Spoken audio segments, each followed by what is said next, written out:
வணக்கம். நீங்கள் இணைந்திருப்பது தடம் நியூஸின் காலை நேர செய்திகளுடன். விரிவான செய்திகளுக்கு செல்லும் முன் முதலில் தலைப்புச் செய்திகள். சம்பள அதிகரிப்பு தொடர்பில் தனியார் துறை ஊழியர்களுக்கு வெளியான மகிழ்ச்சி தகவல். கனேமுள்ள சஞ்சீவ கொள்ளை 10 லட்சம் பரிசு வழங்க தீர்மானம். வட் வரி தொடர்பில் வெளியான புதிய தகவல். கொலை செய்த கையோடு நகைக்கடைக்குள் புகுந்துள்ள செவ்வந்தி. தமிழர் பகுதியில் சடலமாக மீட்கப்பட்ட யாழ் சிறுவன். வறட்சியால் பல பகுதிகளில் நீர் விநியோகம் பாதிப்பு. நீதிபதிக்கு எதிரான முகநூல் பதிவு குறித்து விசாரணை. தொடர்பான விரிவான செய்திகள். கிறிஸ் ஒப்பந்தம் தொடர்பாக பாராளுமன்ற உறுப்பினர் நாமல் ராஜபக்ஷவுக்கு எதிராக தாக்கல் செய்யப்பட்ட வழக்கை விசாரிக்கும் கொழும்பு உயர் நீதிமன்ற நீதிபதி மஞ்சுள திலகரத்னவுக்கு எதிராக சமூக வலைதளங்களில் வெளியிடப்பட்ட 2 பதிவுகள் குறித்து கொழும்பு உயர் நீதிமன்ற பதிவாளர் நீதிமன்றத்திற்கு அறிக்கை அளித்துள்ளார். இந்த பதிவு கடந்த 21ஆம் திகதி பொத்தல ஜயந்தோ மற்றும் சனத் பாலசூரிய என்ற பெயர்களில் உள்ள முகநூல் பக்கங்களில் பதிவிடப்பட்டிருந்ததாக தெரிவிக்கப்படுகிறது. இதனூடாக நீதிமன்றம் அவமதிக்கப்பட்டுள்ளதாக உயர் நீதிமன்ற பதிவாளரால் நீதிமன்றில் சமர்ப்பிக்கப்பட்டுள்ள முறைப்பாட்டில் குறிப்பிடப்பட்டுள்ளது. இது தொடர்பாக உரிய உத்தரவுகளை பிறப்பிக்குமாறு உயர் நீதிமன்ற பதிவாளர் நீதிமன்றத்திடம் கோரிக்கை விடுத்துள்ளார். இதன்போது உயர் நீதிமன்ற நீதிபதி மஞ்சுள திலகரத்ன குறித்த பேஸ்புக் பதிவுகளுடன் ஒரு அறிக்கையை சமர்ப்பிக்குமாறு பதிவாளருக்கு உத்தரவிட்டிருந்தார். இதற்கிடையில் கிறிஸ் கொடுக்கல் வாங்கல் தொடர்பாக பாராளுமன்ற உறுப்பினர் நாமல் ராஜபக்ஷவிற்கு எதிரான குற்றப்பத்திரிகை அண்மையில் கொழும்பு உயர் நீதிமன்ற நீதிபதி மஞ்சுள திலகரத்ன முன்னிலையில் ஒப்படைக்கப்பட்டது. தொடர்ந்து நிலவும் வறட்சியான வானிலை காரணமாக நாட்டின் பல பகுதிகளில் நீர் விநியோகத்திற்கு பாதிப்பு ஏற்பட்டுள்ளது. கொழும்பு, களுத்துறை, ரத்தினபுரி, மாத்தறை மற்றும் கண்டி ஆகிய பகுதிகளில் நீர் விநியோகத்திற்கு பாதிப்பு ஏற்பட்டுள்ளதாக தேசிய நீர்வளங்கள் மற்றும் வடிகால் அமைப்பு சபை தெரிவித்துள்ளது. வறட்சியான வானிலையால் நீர் ஆதாரங்களில் நீர்மட்டம் வேகமாக குறைந்து வருவதாக தெரிவிக்கப்படுகிறது. தற்போதைய நாட்களில் நீர் நுகர்வு அதிகரித்துள்ளதுடன் நீர் விநியோகம் குறைவாக இருப்பதால் வாகனங்களை கழுவுதல், தோட்டக்கலை போன்ற நடவடிக்கைகளுக்கு நீர் பயன்பாட்டை குறைத்து சிக்கனமாக பயன்படுத்துமாறு தேசிய நீர்வளங்கள் மற்றும் வடிகால் அமைப்பு சபை பொதுமக்களிடம் கோரியுள்ளது. நீர் விநியோகம் தடைப்பட்டுள்ள பகுதிகளில் உள்ள சில நுகர்வோருக்கு பவுசர் மூலம் தண்ணீரை வழங்குவதற்கான பணிகளை தேசிய நீர்வளங்கள் மற்றும் வடிகால் அமைப்பு சபை தற்போது மேற்கொண்டு வருவதாக தெரிவித்துள்ளது. இதற்கிடையில் வறட்சியான வானிலையுடன் மின்சார உற்பத்தி செலவும் அதிகரித்துள்ளதாக இலங்கை மின்சார சபை தெரிவித்துள்ளது. அதன்படி அனல் மின் நிலையங்கள் மற்றும் எரிபொருள் மின் நிலையங்களை அதிகமாக இயக்க வேண்டியுள்ளதாக அதன் ஊடக பேச்சாளர் தம்பிக்க விமலரத்ன தெரிவித்தார். அதிகபட்சமாக 900 மெகாவாட் மின் உற்பத்தி திறன் கொண்ட நுரைச்சோலை அனல் மின் நிலையத்தை இயக்க நடவடிக்கை எடுக்கப்பட்டுள்ள அதே நேரத்தில் கலனிதிஸ்ஸ நெப்தா மின் உற்பத்தி நிலையம் மற்றும் சப்புகஸ்கந்த எரிபொருள் மின் உற்பத்தி நிலையம் ஆகியவையும் இயக்கப்பட்டுள்ளன. மொத்த மின்சார உற்பத்தியில் பகலில் 20%, இரவில் 40% நீர்மின் உற்பத்தி நிலையங்களிலிருந்து பெறப்படுவதாக இலங்கை மின்சார சபையின் ஊடக பேச்சாளர் தம்மிக்க விமலரத்ன சுட்டிக்காட்டியுள்ளார். பகல் நேரத்தில் சூரிய மின் உற்பத்தி நிலையங்களிலிருந்து அதிக மின்சாரம் உற்பத்தி செய்ய வாய்ப்பு இருப்பதாகவும் அவர் குறிப்பிட்டார்.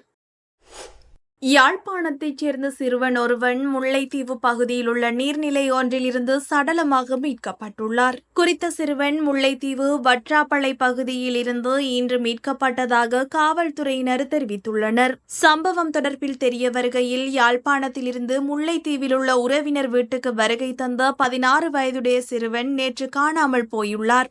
இந்நிலையில் உறவினர்களால் மேற்கொள்ளப்பட்ட தேடுதல் நடவடிக்கையில் இன்று அப்பகுதியில் உள்ள நீர்நிலை ஒன்றில் இருந்து சிறுவன் சடலமாக கண்டெடுக்கப்பட்டுள்ளார்.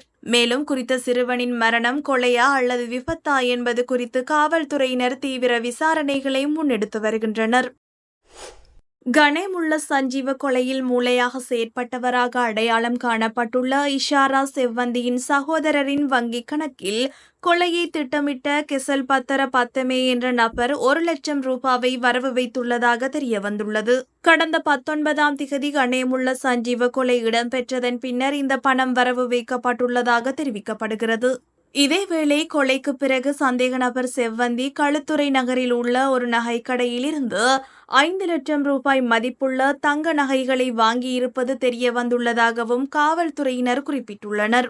இவ்வாறானதொரு பின்னணியில் இந்த கொலை வழக்கில் தேடப்படும் பிரதான சந்தேக நபர் செவ்வந்தியின் கைது செய்யப்பட்ட தாய் மற்றும் சகோதரரை எதிர்வரும் 7ஆம் திகதி வரை விளக்குமறியலில் வைக்க கொழும்பு நீதவான் நீதிமன்றம் உத்தரவிட்டுள்ளது. இந்த நிலையில் தற்போது கனேமுள்ள சஞ்சீவ கொலையுடன் தொடர்புடைய 11 சந்தேக நபர்கள் கைது செய்யப்பட்டு விசாரணைகள் நடைபெற்று வருகின்றன.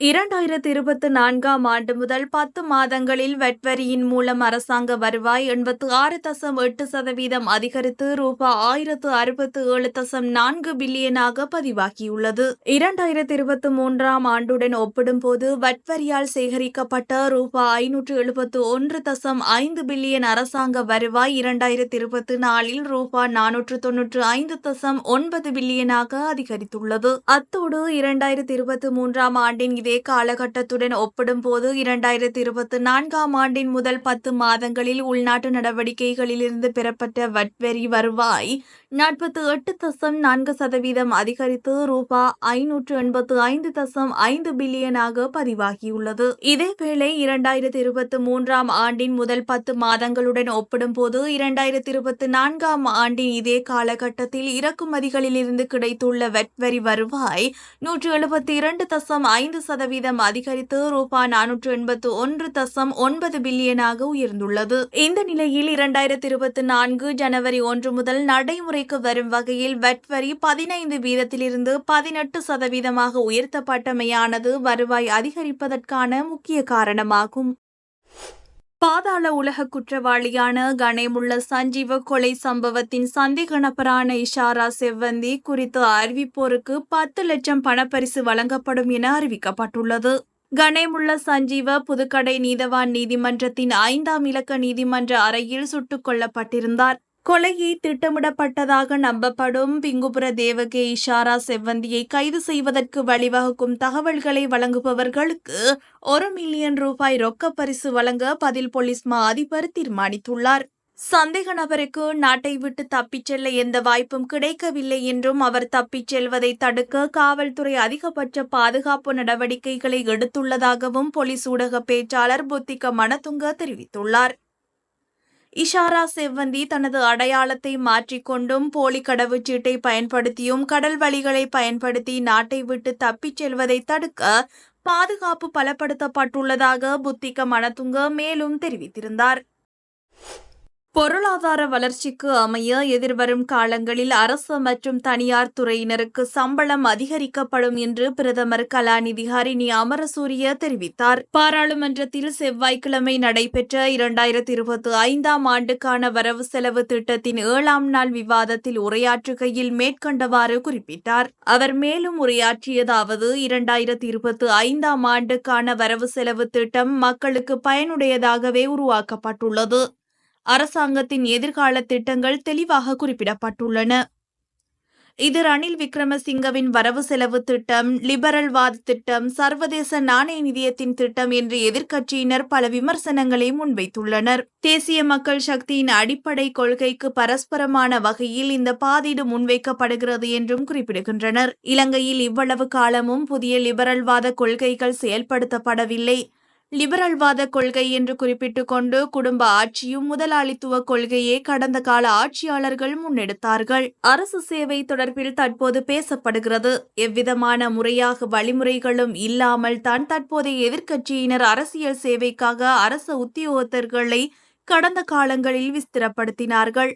கூட்டுப் பொறுப்பு, சமூக பொருளாதாரம் மேம்படுத்தல், சமவுடைமை ஆகியவற்றை உள்ளடக்கிய வகையில்தான் வரவு செலவு திட்டத்தை சமர்ப்பித்துள்ளோம். வங்குரோத்து நிலையடைந்த அரசாங்கத்தையே நாங்கள் பொறுப்பேற்றோம். அரசு செலவுகளை இயலுமான வகையில் குறைத்து மக்களுக்கு நிவாரணம் வழங்குவதற்கு நலன்புரி சேவைக்கு அதிக நிதி ஒதுக்கீடு செய்யப்பட்டுள்ளது. பொருளாதார சவால்களுக்கு மத்தியில் மக்களுக்கு இயலுமான வகையில் நிவாரணம் அளிக்கப்பட்டுள்ளது. அதிக வளம் இருந்திருந்தால் மக்களுக்கு அதிகளவான நிவாரணங்களை வழங்கியிருப்போம். தேசிய மக்கள் சக்தி தேர்தல் காலத்தில் வழங்கிய வாக்குறுதிகள் மறக்கடிக்கப்பட்டுள்ளது என்றும் குறிப்பிடப்படுகிறது. மக்களுக்கு வழங்கிய வாக்குறுதிகளை வரவு செலவு திட்டத்தில் முதல் கட்டமாக குறிப்பிட்டுள்ளோம். ஆசிரியர்களுக்கு சம்பளம் அதிகரிக்கப்படவில்லை என்றும் குறிப்பிடப்படுகிறது.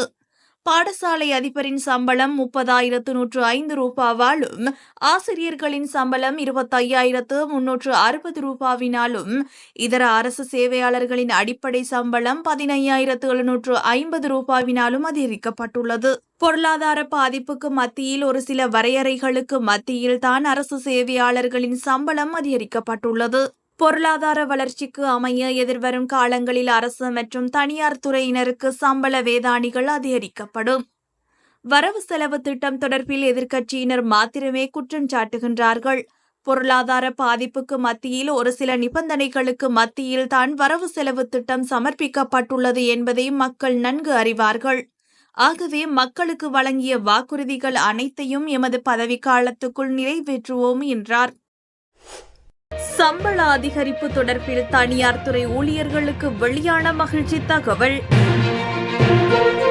கனமுள்ள சஞ்சீவ கொலை 10 லட்சம் பரிசு வழங்க தீர்மானம். வட் வரி தொடர்பில் வெளியான புதிய தகவல். கொலை செய்த கையோடு நகைக்கடைக்குள் புகுந்துள்ள செவ்வந்தி. தமிழர் பகுதியில் சடலமாக மீட்கப்பட்ட யாழ் சிறுவன். வறட்சியால் பல பகுதிகளில் நீர் விநியோகம் பாதிப்பு.